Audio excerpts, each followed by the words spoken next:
कुशल नेतृत्व, अनुशासनप्रतिको दृढ प्रतिबद्धता र विद्यार्थी केन्द्रित शिक्षाप्रतिको समर्पणले हाम्रो विद्यालयलाई आजको यो स्तरसम्म पुर्याएको छ। नैतिक र व्यावहारिक शिक्षामा पनि उल्लेखनीय प्रगति गरेको छ।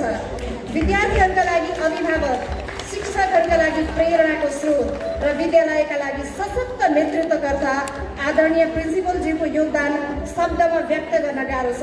उहाँको परिश्रम, धैर्यता र दूरदृष्टिले हामी सबैलाई निरन्तर प्रेरणा दिइरहेको छ।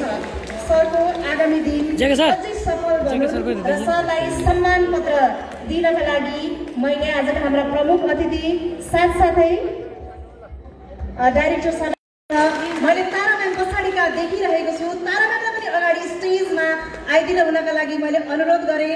तारा म्यामको साथ न्यूटन एजुकेशन एकेडमी बेतामोड 5 झापा सम्मान पत्र श्री दशरथ देवेन्द्र उमागाईज्यू बेतामोड नपा 1 झापा विक्रम सम्वत 2029 वैशाख 16 गते शुक्रबार पाँचथर जिल्लाको नवमी डाँडामा पिता नन्दीकेशर उमागाई तथा माता हरिमाया उमागाईको ज्येष्ठ सुपुत्रका रूपमा जन्म लिनुभई हाल झापा जिल्ला बेतामोड नगरपालिका वार्ड